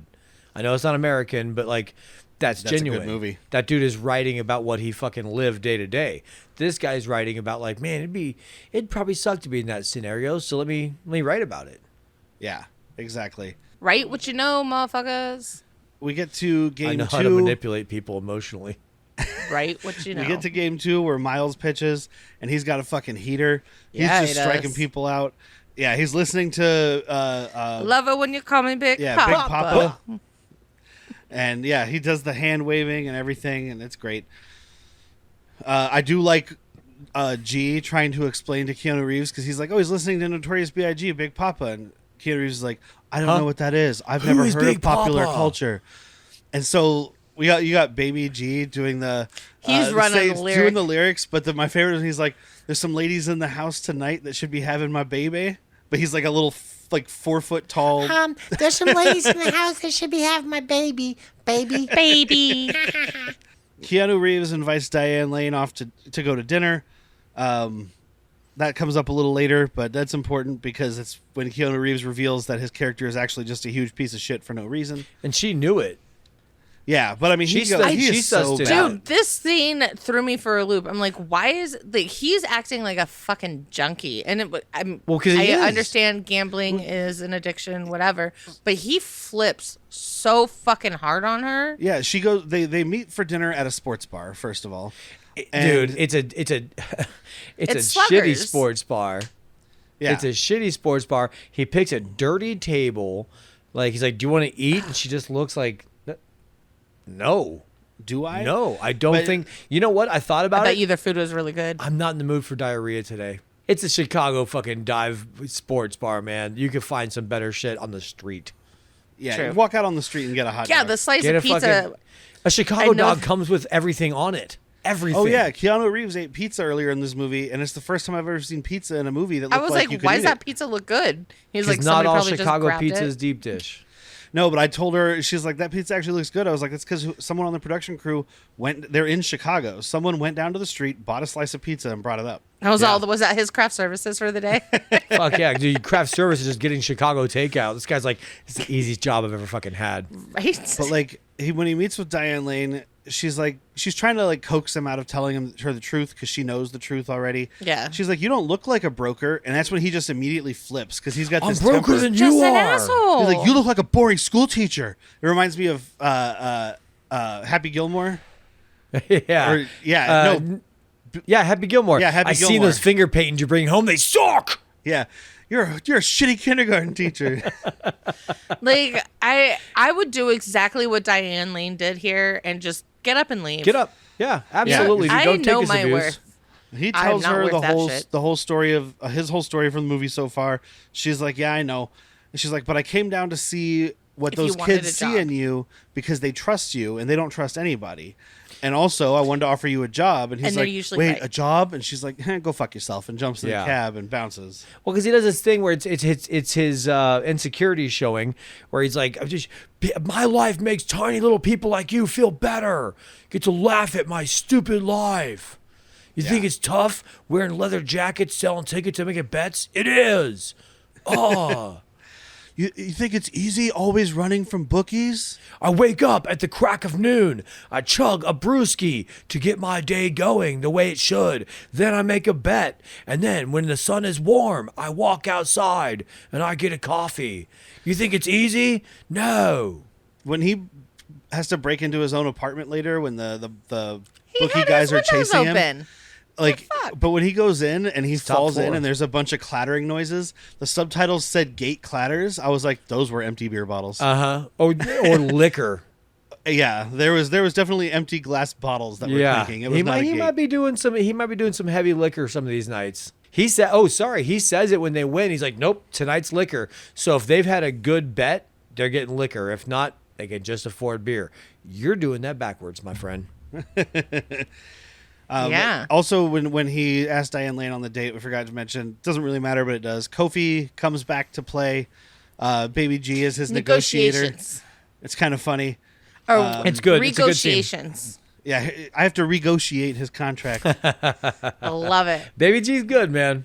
Baby G was probably my favorite part of this whole fucking movie. Yeah, okay. I can see that. But we see Keanu Reeves like growing as a person, apparently, for the at least in this for the kids, because when Kofi comes over and he's like, yeah, so I can play again, he's like, yeah, but if you fucking talk shit or fight anybody, you're done. Yeah. And the kid's like, cool, I got you. And then they stand there and watch the game together awkwardly. And it's in a better movie, it's Keanu realizing that he never had a good chance in life, so he's going to give these kids whatever chance he can. We don't explore that. And then, part of the reason that Keanu Reeves flips out at Diane Lane, and the reason he flips on these kids later, is because he does go place his big $12,000 bet with Fink, the cement man, who is Mark Margolis, who I mentioned. Like, he's Breaking Bad, Requiem for a Dream, Ace Ventura. Yes, Satan.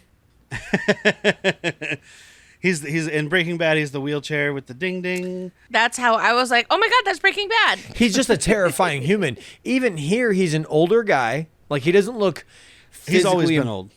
Well, exactly. Okay, he's always been he old. Was he's born like, old. This is him at like Miami 35.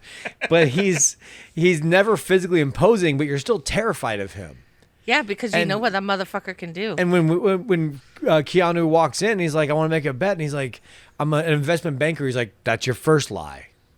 Like, just right off the bat, rips him. He's like, ooh, shit, damn. Well, because he was in, right. I mentioned he was in Requiem for a Dream, but he's in Pi, which is Darren Aronofsky's first movie, his little like indie film that he made. That was like 5-6 years before this. He looks slightly older in that than he does in this. I think maybe he's Benjamin Buttoning. I don't know. Do you know who? Okay, Dennis Farina. We love, right? We love Dennis Farina. Yeah. I watched the Oscars don't. You know who this is. Can you explain? He's in Snatch. He's the Bubby Baby. You've referenced him before as a tough guy Bubbies. Jew. Yeah. You described him as. You have to say Bubby Babies. Oh, that's not Bubby Not Babies. Bubby Baby. She's usually thinking of Die Hard. Die Hard. Oh, I'm sorry. Yeah, I know who that is. Dennis Farina. Yeah. So Dennis Farina, if you're listening and not watching, please look up Dennis Farina. He died in Scottsdale, by the way. Oh man, that's better than Yuma. He was a good looking older man, right? Go back to the 80s, like 81, I think. There's a Chuck Norris movie called Code of Silence that he's in. Dude, he's a new actor. He's got terrible skin, and he looks as old, if not older, there than he did in fucking Snatch in like 2000. Like, that dude had a glow up where all of a sudden he got like a fucking skin regimen. It was like, damn, Dennis Farina. We started making money. Well, started making money. But also science had evolved. In the 80s, they were like, dude, you need a fucking diet, just drink vodka instead of having beer. He discovered water. Have you tried Marlboro Lights? But yeah, this Fink is like, dude, you're too emotional. And all this stuff when he's trying to make his bets, he's like, I don't really fuck with emotional people. But he's like, I've got money. $100,000 a bet, and they don't get emotional as you with $12,000. You're making me weird. Yeah, he's like, so I know you've got some issue. But his betting handle with Fink is cucumbers. All I thought is somebody with an accent like, all right, he said cucumbers. Is that what I wrote down? Cucumbers. 12,000 on cucumbers. 12,000 on cucumbers. Are those the things? Those are pre-pickles? The cucumbers? Is that the pre-pickle? I like a post-pickle. That's what you do before you make the pickle pre-pickles. and chop it up and put neon green food dye in it and put it on your hot dog. Understood. It's actually blue. Is it blue? It is blue. Nice. What's They blue? put blue on it. They put blue food dye on the cucumbers to make it bright green. Why? Science. Because More blue makes green. The primary More colors blue are yellow. makes green. The primary colors are yellow, Man, red, and blue. Mr. More Wizard blue is makes rolling green. over in his coffin if he's dead. Otherwise, he's just having No, a bad because he night's would sleep. get it. More blue makes green. More blue makes green. You might be right, science-wise, not mouth-wise. Hey, my mouth is beautiful. So the next Hide it now. the next game is when D.B. Sweeney comes out and he's like, "Oh, these kids are too old to play," and they're looking at the birth certificates, and Michael B. Jordan's was altered to show that he was born. They changed It's it a to a sad year moment. earlier, but it was because he was born 2 weeks too early to be in this league. Because now he's 2 weeks too late, whatever. Because he's too old now. I don't get it. I think they were saying he was too old. Yeah, it was very confusing, but it turns out he was too old. At first, I thought they were saying he was too young. I'm like, what? He's a 9-year-old with a big growth spurt. Yeah, Kid's that's okay. 5.5 feet tall. Sports should be played by height anyway. Well, it's just so stupid too. It's like this. The whole point of this league is to help these underprivileged children have something to do to keep them out of trouble. Give them somewhere to go after school so they don't get into trouble. You're Yeah. 2 weeks too old, so now go join a gang. Go Yeah, get in trouble. apparently. Have fun. Yeah. So Jamal is kicked off, and the coach sees that Miles is using his headphones and his music, and he realizes that's why he's pitching so well. He goes up and he's like, "Oh, it's a safety issue if he has his headphones on," and blah blah blah. So he gets the umpire to agree, and then Keanu Reeves calls all the kids over, and he's like, "Let me explain to you guys why the league is fucking you." I want He's like, "'Cause them to hear why you're saying this. Yeah, like Jamal was born 2 weeks too early.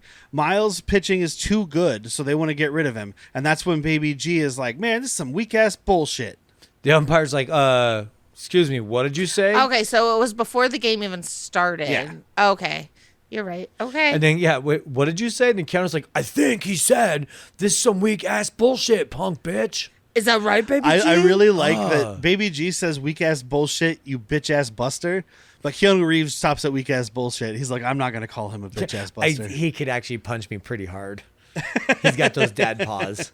Yeah, it is. And of course, the first pitch after Miles takes off his headphones is a home run Yep. from these fucking woo woo kids or whatever the team is called. The I just remember because that's what Bawas. Kofi calls them. He's like, "What are these? Are these boo woos?" I can't remember what the name is, but Kofi just calls them. "Why do we got to play these boo woo kids again?" It's Bawas. It's BAWUA. BAWUA. BAWUA. Use it in a Bawas. sentence. These Bawas are some cheating ass motherfuckers. Thank you. Accepted. So then Keanu Reeves loses his shit at the kids because it's all about the stress of his bet and worrying that he's going to be murdered if he loses. Pretty much. But like, he tells he's them he not, quits. as we said, he's not good at coping with his own shit, and he takes it out on everybody around him. So Weird flex. So they go off, him and Tiki, to watch the Bulls game. They're watching it through the window of the bar. He's like, "I just feel better out here. It's better this way. It's better. It's this whole sports thing." Because when they cut back to him, he's looking at the ground, and Can I look Tiki's back like, yet? "Okay, they got a 3," and he's like, "Can I look now?" He's like, "No, you're not looking, and it's working, so don't look." Yeah, I've been there. I've been there as a sports fan before. I'm like, they were doing better when I wasn't in the room, so I'm gonna go in the next room and just it's for the greater good. You know, I do the same thing, and I'm not even that big of a sports fan. But when I'm at work and, like, say my Cardinals are on because we play baseball, and I notice that they're winning, so I, like, refuse to watch. So it's like you're not superstitious. You're just kind of stitious. Just kind of stitch. Well, I would hate to watch my team win. I only want to watch them while they're losing. A medium amount of stitious. But it's funny because I read in the IMDb trivia, because you know that some sports nerd saw this and knew what game this was. Yeah. Apparently, these guys didn't want to license NBA footage because this is like the Continental Basketball Association, and it's like the Vancouver something versus the Seattle Pickle Washers. Like, I don't even know, dude. It was like the most ridiculous team Hold names. on. If there is a team that's just anywhere in the world called the Pickle Washers, I want that jersey. I want that hat. I want a pickle washer fucking memorabilia, please. I 99.9% Sports guarantee jersey. you that was not the name of the team. Oh, I know it wasn't, but I'm saying, like, if there is a team in this existence called the Pickle Washers, I can't see that. It looks like somebody wants me to just make a jersey called the Pickle Washers. It's not nearly as dumb as I thought. It says pickleball. It's the Yakima Kings or Yakima Sun Kings and Lacrosse Bobcats from Washington and Wisconsin, respectively. Yeah, that's the Pickle Washers is so much better. I got Pickle Washers from the quick. What the fuck brush is the over mascot for the Pickle Washer? A fucking cloth? It's Jason Statham. A tub of Are we bringing Jason back? Is Jason coming back? Pickle as clean as I can. What's the job? I'm washing that pickle. Right, get that pickle scrub before the Germans get here. What's that pickle weigh? 2.6 kilos. I'm still thinking that's a about big pickle. Jason Statham as the masturbator from last week. So I'll scrub that pickle. Get that the fuck away the from blow me. Job? But A hand job is still a job. When it's that big, you're going to need like 5 hands. I've got feet too, love. And a mouth. So you're just going to be like... I'm going to slide down it like a fireman pole. But so Chicago loses the game, but only by 4, which means they cover the spread. He gave was +6, so he wins a bunch of money. He walks into Duffy's bar singing Big Papa, which is one of the things I didn't know I needed in life. Yes. But Keanu Reeves just awkwardly I love it waving when his you call hands in me the Big air Papa. and stiffly saying the lyrics He's to Big waving Papa. his hands like he in fact does care. It's the appearance of somebody that cares. And that's one of the things about his performance in this is like when he's at the beginning, when he's down on his luck, gambling scumbag guy, he's doing okay.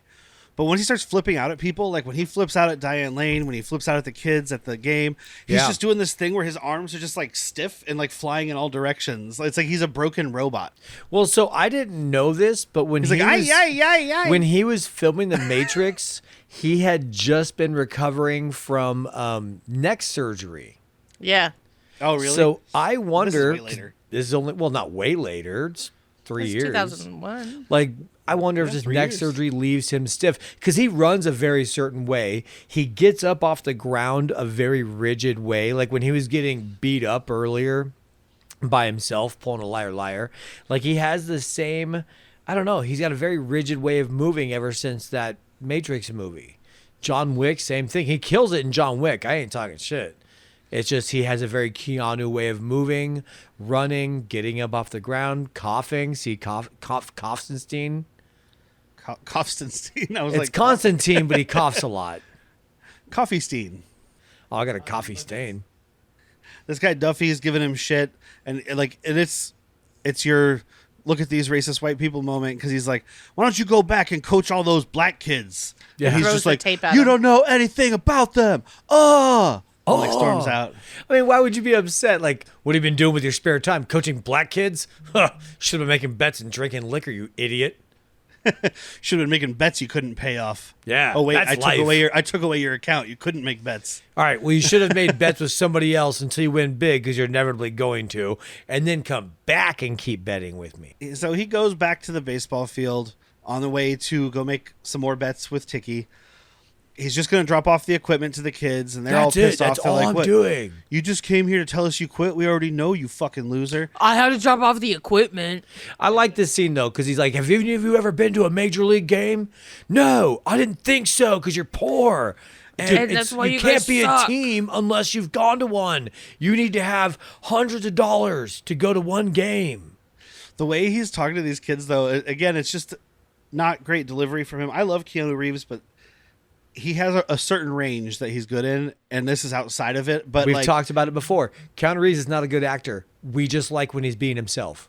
yeah. Yes. And this is 'Cause, not like, him being himself. When the kids are like, "We don't need you," and he's like, "Huh, you don't need me. Good luck without me." And he walks away, and then he walks back, and even the subtitles said it very stiltedly. He goes, "Ha ha ha ha ha ha ha," in their face, and the subtitles were like, "Ha space ha Dude, space ha." that is the best impersonation you've ever done of Keanu Reeves is him doing this fucking evil laugh. Ha, ha, ha, ha, ha, ha, ha. And he does the same thing when he mentions the baseball game. He's like, "You ever been to a professional game?" They're like, "No." He's like, "Ha ha ha ha ha ha." Rub it in your face. I love it. Tiki over here is like, are we fucking going, bro, or what? Are you mocking these poor children? Can we isolate Derek doing that laugh and just make it my ringtone? Ha, ha, ha, ha, ha, ha. I love it, dude. That's getting me. You gotta have the video of him doing it too. So That'll be the opening screen. whenever, when I call Jack, which never happens. I know. I call him who died. Hulk Hogan. Because she called me without fucking texting. Look at I was fucking drunk. maniac. So was I. And that's why I was like, who fucking died? Baby G. Baby G died. So he takes these kids all the way to Detroit for a baseball game. Because they're definitely in the Detroit stadium, I want to say, because I saw the like old English D on the seats. So it's got to be Detroit Tigers Stadium. But hey, But aren't they in they're in Chicago and they see Sammy Sosa at the game. It's much cheaper to film. think- Oh my God. Yeah, it was cheaper to film at the Detroit Tigers Stadium. Did you than want it to was- find a place that has slums? Because Detroit is probably pretty cheap to film in. I'm gonna tell you right now. When Sammy Sosa got on the screen, I was all. And then I looked over at husband. I was like, "Yeah, I know Sammy Sosa." It's the last time he had this much pigmentation. Have you seen him since? No. He has the whatever the disease is that Alopecia. No, that's the hair thing. Vitiligo. Sure. No, he's very, very white now. It's crazy. The one that Michael Jackson claimed he had. Vitiligo. Exactly. I only know that because Chris Calico has an album called Vitiligo because he has it. Oh, this is the part where I was like, I turned to Whitney. I was like, I feel kind of bad here. Like they should have had a scene of him going to pick up Jamal. Maybe that would have stopped him from joining the gang. It's like Jamal got kicked off the team. Out of sight, dude. Sorry. Oh, you're not on the team. I'm not buying your ticket. Oh, No. I only have $24,000 or whatever I just won. Yeah, exactly. Well, we don't know the. We don't know his take back because supposedly he paid everybody off. He bet 12,000, and So it's they 2-1? they were supposed to lose, so he was gonna make money on it. Like there was like no chance of Chicago winning, and he did pay back the 11,000 he owed, and obviously he had to give Breaking Bad guy his 12,000 because he didn't actually give him money when he made the bet. But he's still walking away with some cash. I mean, he took these kids to a fucking baseball game. Right. Take fucking Jamal. No, he has the money too. He's just like, sorry, you're not on the team, bro. I didn't know where to find you. All the other guys like, we know exactly where he lives. No. There's no room in the station wagon. I'd he leave wasn't even at Tiki. the funeral. No, he wasn't. As soon Because as, he's in the last- gang now. Yeah. Don't show up at that funeral. Yeah, don't show up at that funeral. It's partly your fucking gang's responsibility. It's all your gang's fault, and the other gangs. But There is a scene between him and Diane Lane here where he goes back seeing if she still has the job offer for him, and like This was a fun it's scene. funny, but like Diane Lane with her charm saves it. I feel like Keanu Reeves is charming, but I feel like he's just not pulling it off all the way here. not in this 'Cause movie. He's like, because she's like, well, we need a physical activities coordinator, and he's like, wait, you and me? Because it starts with, I'm still here. I'm here about the job, and she's you're like, not oh, here you're to not ask here me about out. a date? Yeah. And he's like, we need a physical activities coordinator. Wait, you and me, or like the school? And then it's like this whole back and forth, and she's like, are you interested? And he's like, wait. I'm interested in everything I need to be interested in. Yes, whatever When I'm you supposed asked to be me- interested in. When you asked me if there was a position open, I misunderstood. Thought we were talking about doggy. I'm a fan of the turtle. Turtle. Turtle. What? Don't look at me like that. I'm so confused. You have a new nickname. It's called the turtle. Oh, okay. So, of course, for the big last game of the regular season before they go to the ship, The ship. they have to play against DB Sweeney's team. Why not? You've already set up the Hawks. I mean, whatever they are. Keanu Reeves shows up with like boxes of gin, and it's like, this is obviously new uniforms, but they Yeah. try to play it off because he gets them from Duffy. So it's like he's showing up to the game with gin. Like he's like, here, kids, this will help you when you lose. Each of you get a bottle of gin. Look, I bought you all new uniforms, but fuck Jamal. He doesn't get to go to the game. He doesn't get a uniform. And then, Coach, the box is empty. Yeah, poor There's little no more G. jerseys in here. That's right. I just love that he's just like, yup. Empty. Sure is. Sucks Fuck for yourself, you. little kid. And Oh, wait. I have a special one for you. It says 1. There were cans of gin. So they play the game. It gets it to 2-2. He brings in Miles to pitch. And Miles, of course, is worried, and it's because not just because without the music, but because the other kids start taunting him, and it makes the other fucks parents up the rhythm. Too. It's the parents. First it was the kids. This time the parents do it too. Yeah, but it like fucks up the rhythm in his head because Keanu's like, well, you can hear the song in your head. You've been listening to it on repeat for months. The chant was something like "Batty, Batty." The pitcher's name is Sally, or something like Batty. Batty, Batty. The pitcher's name is Batty. Batty. It doesn't make any sense. What does that No, mean? the pitcher's name was Sally. I heard it. That's not what the subtitles said. But that's what my ears said. Batty, Oh, okay. Batty. The pitcher's name is Batty. What does that even make mean? sense. He's bad. No, his name is he's Sally. a They're kid. making fun of him. Either way, but like, then, you're picking on this little kid. Knock it off, parents. Right. You know better. I was waiting for the boombox to come out. Yeah, because Keanu had a boombox. I thought he was just going to start playing Big Papa, but what we get is much more embarrassing. No, for DB Keanu Sweeney Reeves. would have been like, excuse me, it's unlicensed. This game doesn't have the licensing for it. We did not renew our BMI license. Butt munching insurance. That's right. I have it. But, of course, Keanu Reeves and G start singing Big Papa, and then all the other kids, and then their fans, and they're all doing the waving thing, and it's very sweet. And Miles strikes out this kid. Woo! There's one batter left. Jefferson can't bat because he's having an asthma attack. So they bring in G to play, even though he's not old enough to play, and he's not on. I mean, he's old enough now, but he wasn't old enough at the beginning of the season. And then bring him up and then cut. This is what I was talking about earlier when I was like, this at the end of this movie feels like it was added just to make it. They're like, we need something to make this sadder. Because it's like he goes up to bat, fade out to G and Kofi walking up to their fucking house or their apartment building. It's like getting dropped off. What? I mean, I obviously I was like, okay, they're going to cut back or they're going to tell us something, but it's such a dumb like. It so doesn't maybe make at any first, sense. before when you're watching the movie, you're like, oh, maybe they're going to tell us the outcome, but the outcome doesn't matter. It's the fact that they got there, the journey, yada yada. No, I want to see you cry, motherfucker.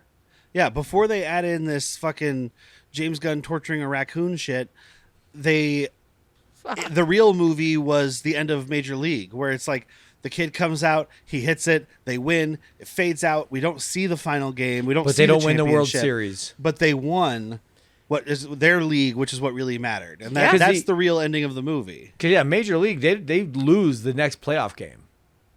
Like that's that movie's like they never thought they were going to win the pennant. They won the pennant, then they get knocked out of the tournament. Done. But so we see Kofi and G going up to their apartment. Jamal's hanging out with this gang now. We don't want to associate them with anybody, so it's just a gang that wears all black. All the gang members in this movie wear all black. Doesn't matter which gang you're in. I guess you just know by. Oh, that's that guy. That's Jamal. He's with this gang. He's wearing really dark that's denim. That's Andre. He's with that gang. Get the guys wearing really dark denim. You are wearing really dark denim. I am wearing really dark denim. Pow pow. Oh no. But they can't go in the front door because the guys are they're there to kill somebody. And Kofi's like, fuck it, dude. We'll go around the back. So they go around the back. Gang members come running out. Big shootout. And surprise of all surprises, Baby G was shot. And not even like a death scene for this kid. Like, Kofi looks down and he's like, hey, G, we're good now. G? And they just pan down and it's just like hole in the heart. Yep. And he's just like, we'll wait for someone else to come get here. Dude, fucking forced emotion. Whitney, how did you feel here? I did get sad. And Derek, how did you feel here? Upset. Yeah. Because it is a sad moment. I mean, this is stuff that happens in real life. Yes, This is reflective of real things that people go through. But this is done by Mr. Nickelodeon Paramount and Mr. Real Steel to make a bunch of white people feel bad. He should have had Hugh Jackman in there. Look at that, he's got a bolt in his hat. It's so unearned. That's what it is. It's unearned. I think you. I didn't catch it the first time, but like this rewatch, I thought the same thing that you just said. It's just tacked on. That they had the game end with or the movie end with Keanu Reeves was a shitty gambling junkie addict with no future. Met this team. He helped them. They helped him. Diane Lane got him job. They make love. They win the baseball game. Movie over. He's a better person now. Community service makes your heart grow bigger. That would at least be a better movie. It would at least be what I wanted to see, which is a baseball movie with little kids saying fuck, shit, piss, butt, ass, busta. Busta. But yeah, it's just, and then, I mean, Keanu does deliver during the funeral scene. He gives a good speech. This eulogy, this is when I was just like... But because you're a fucking musical empath, though, and this has all those fucking tones where it's like... all those notes. Try not to cry during this. During the speech, we flash back to what happened.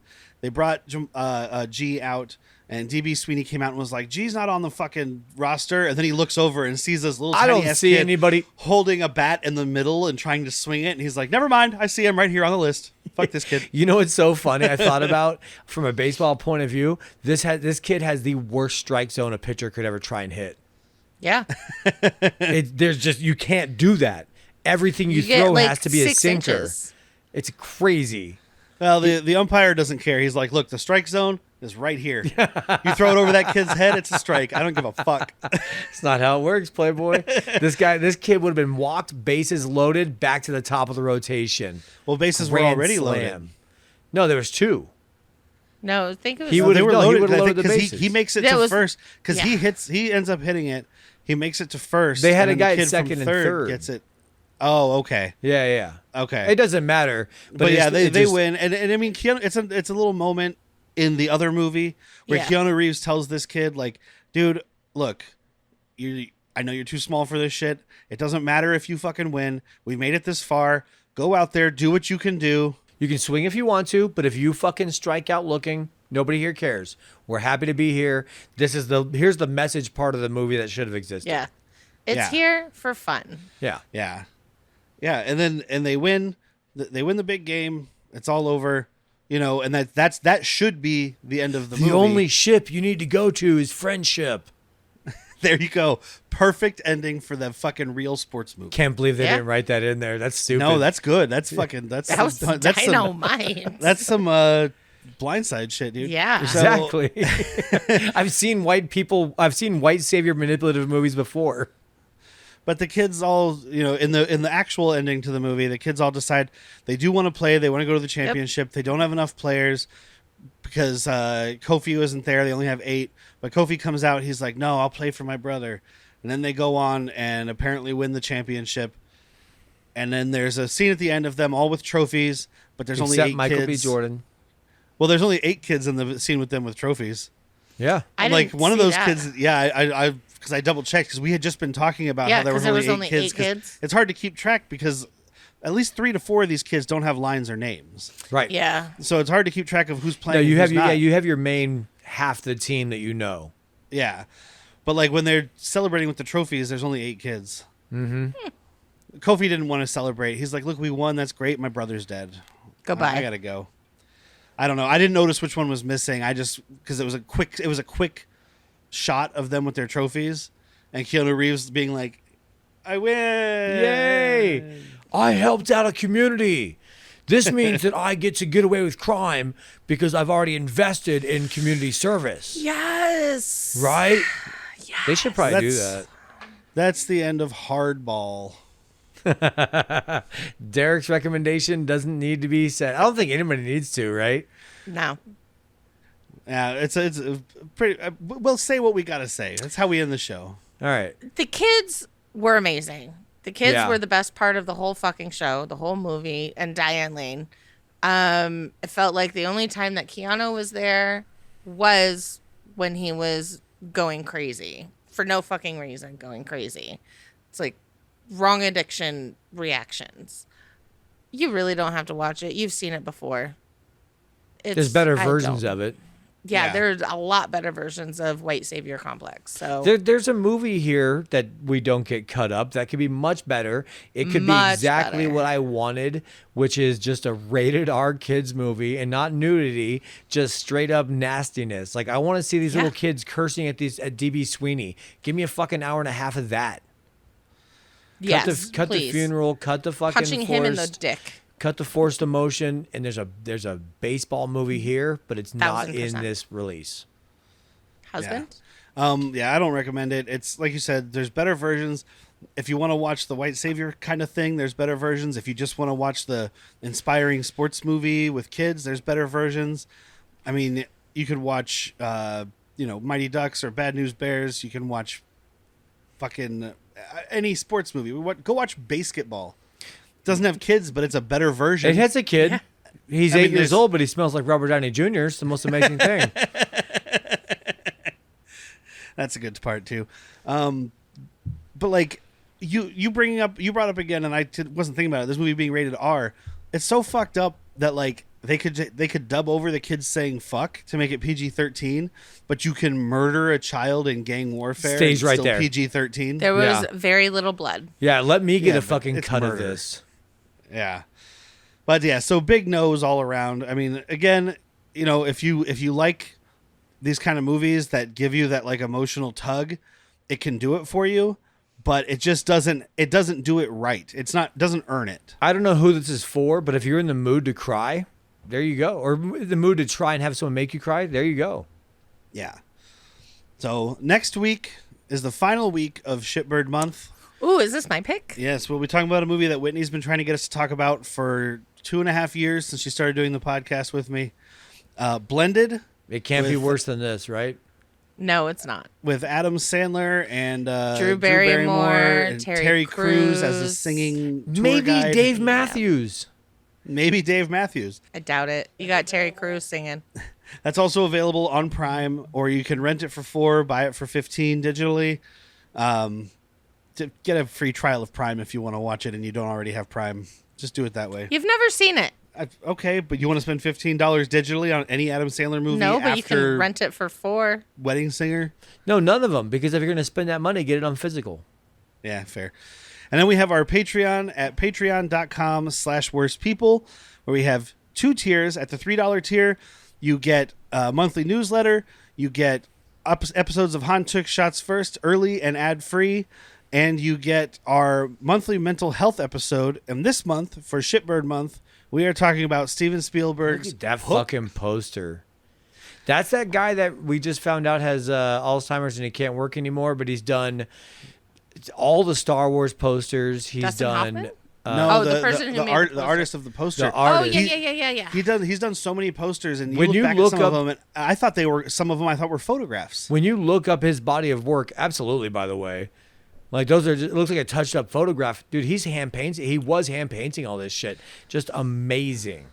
God, Yeah, I mean, you gorgeous. can see that this is painted if you know that, but I mean, if you look, Julia Roberts it could looks really just be, fucking weird, but it could just be like you have like a stylization on top of a photograph almost. That looks great. I think Robin Williams makes it the most obvious to me that it's painted. Yeah, but his eyes. Still, no, it's just Julia amazing Roberts. looking. Well, she's so tiny. She's in the Yeah, background. no, it looked fucking weird. She's also tiny in that movie. It's true. And Except then for at Wednesday. the $5 tier, you get all of these episodes ad-free, which means you could be listening to this right now without ads for $5 a month. So that's at least 4 episodes a month right there, Yeah. ad-free. But also you get access to Latchkey Vids, which is our side show where we talk about forgotten or never known television shows from the 90s. We are still currently talking about Cop Rock. And this month, we have episode 8, Pots Don't Fail Me Now. Look at that. And that font looks really dumb and stupid. I found that from an actual promo from like whatever station it played on. It still had like the something channel 12 at the bottom of it. So that was how they were trying to get people to watch the show, was those letters. That's the wrong way to get people to watch, man. Well, because it's like rock. Cop Rock. But yes, we will be talking about that this month.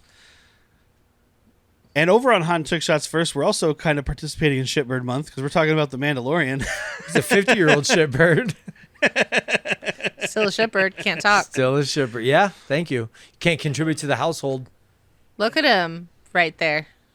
Right there. And those Han Took Shots First episodes are also now available on the Bad Movies Worst People main feed. So if you follow Han Took Shots First, well, I guess if you follow us, you're already listening to us.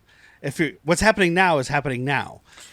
But all of those will only be available on this feed very soon. And then last thing, check out our merch shop at shop.badmoviesworstpeople.com. We get a bunch of merch there. It's not really for making money. It's just for promoting the podcast that you love, which is Bad Movies, Worst People, or Han Took Shots First. So go check that out. Am I wearing one? No, I'm not right now. Neither am I. I just looked. I'm wearing a mushroom with a knife. And of course, we have to thank Evasion for our opening and closing music. I've been Derek. I'm married to him, guys. I'm Jack.